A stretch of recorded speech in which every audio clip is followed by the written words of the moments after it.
Kapag tinulungan ko kayo at ginamot kayo, isusumbong niyo ko kay Darius.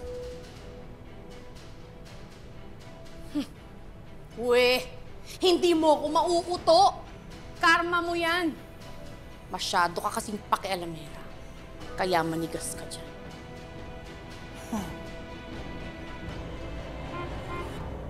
Wala. Si Darius? Wala.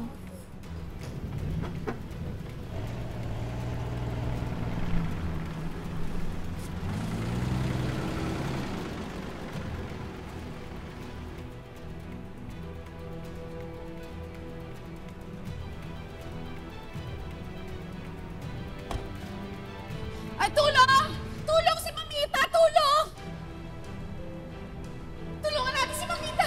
Mamita! Ano nangyari sa inyo, Mamita? Gumising kayo! Mamita! Ano nangyari kay Mamita? Eh, hindi ko alam, Darius. Pagdating ko, ganyan na siya. Darius, Mamita! patay na yata si Mamita. Mamita! Rita? Rita, dito lang kami ha. Hindi na namin kayo iiwan. Basta, makasal lang ninyo loob niyo. Sir, sorry po, pero kailangan niyo po muna lumabas. Pasensya na po. Kami na pong pare. Sige, Dokte. Na-check niyo na ba yung vital signs? Kasalanan ko to.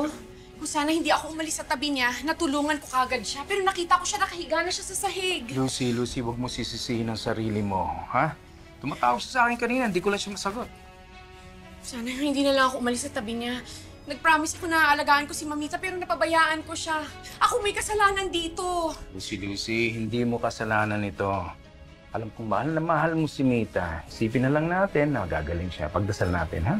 Halika ako. Huwag mo na isipin yun, ha? Wala kang kasalanan. Wala kang kasalanan.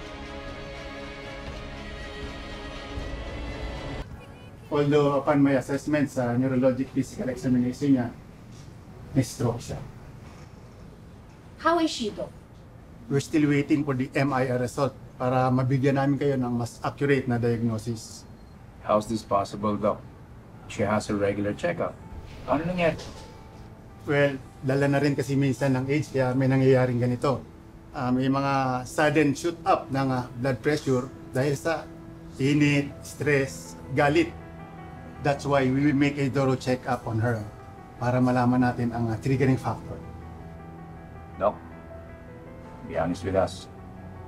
Magigising ba si Mita?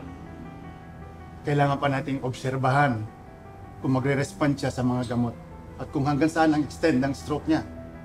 But right now, it's too early to say kung magigising siya o hindi. Don't lose hope. Ayoko lang muna magbigay ng diagnosis or prognosis hanggat hindi ko pa nakita yung resulta ng MRI. I have faith kay Mamita. She usually bounces back pagkatapos niya magkasakit. Everything's gonna be fine. That's the spirit. Babalik ako mamaya para sa lab results niya. Salamat, Doc. Excuse me.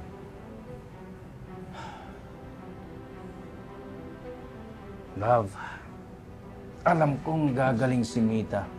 At alam ko rin makakasama natin siya ng mas matagalan. Di ba?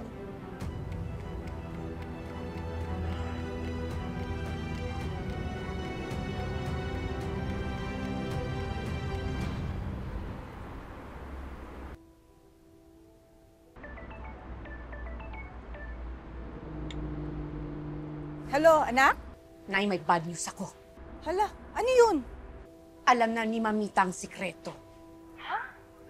Booking na ako, Nay. Alam na niya na Hindi ako si Lucy, kundi si Farah.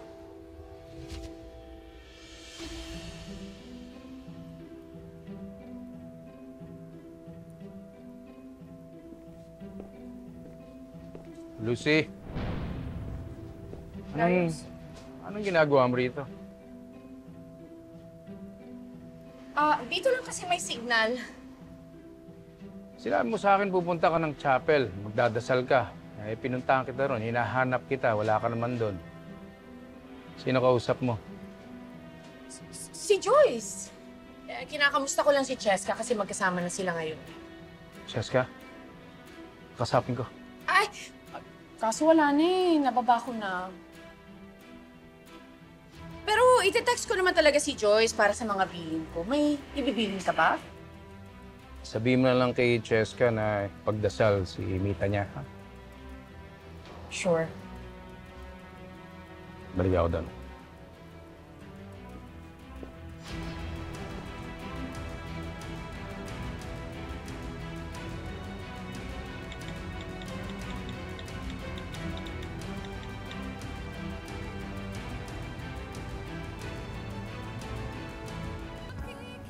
She was calling me kanina, pero parang wala naman siyang nabanggit. Sino kaya kausap niya? Sino kasama niya nung wala ako? Kasama ka ba niya? Sino kausap niya? Wala ako sa tabi niya.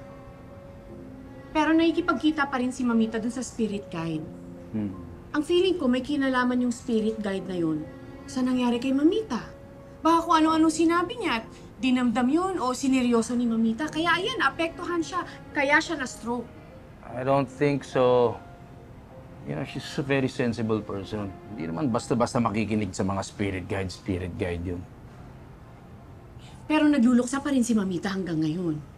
Madali siyang maapektuhan ng mga bagay na may kinalaman kay Vince. Eh baka sinabi ng spirit guide na yun kay Mamita na masama ang loob ni Vince sa kanya nung namatay siya. Kaya yan.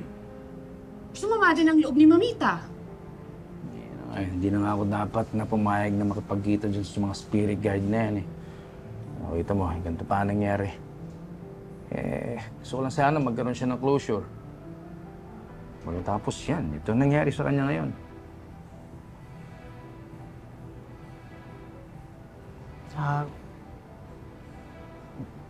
Alam mo, Lucy, pagkatapos mangyari kay Vince, hindi ko makakayanan kung mawawala sa atin si Mita. I can't lose her too.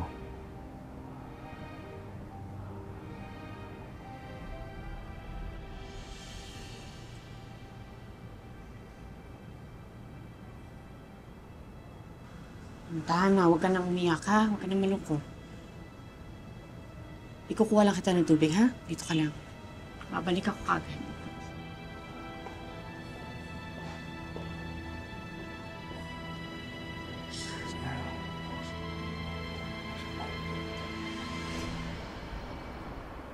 Kumatos? Parang gano'n na nga. Dahil hanggang ngayon, hindi pa rin siya nagkakaroon ng malay. Masabi ng doktor. Stroke daw. Stroke?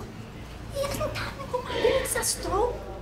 Eh, pag nagising na kaso na yun, anong gagawin mo? Malalaman ni Darius yung totoo, patay ka! Alam ko, Nay. Hindi niya makailangan ipagdiinan. Paano? Hindi ako tanga. Eh, huwag kang mabigon. Sinasabi ko lang. Eh, kasi nga, takot na ako ngayon, Nay. Kanina pa ako kabado. Dahil kapag nagising yung matandang yun, sigurado ko sasabihin niya kay Darius ang totoo na hindi ako si Lucy. Hindi ko na nga alam kung anong gagawin ko na eh. Goodbye na sa masarap ng buhay natin. Dahil pati kayo damay. Eh, naku!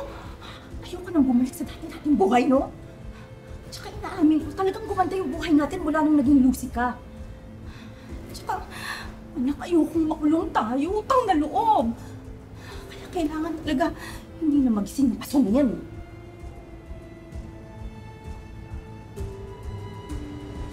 Basta, akong bahala. Akong gagawa ng paraan. Ano kayong bahala? Basta, sisiguraduhin ko na hindi na makapagsusubong yung aso na yan kahit kailan.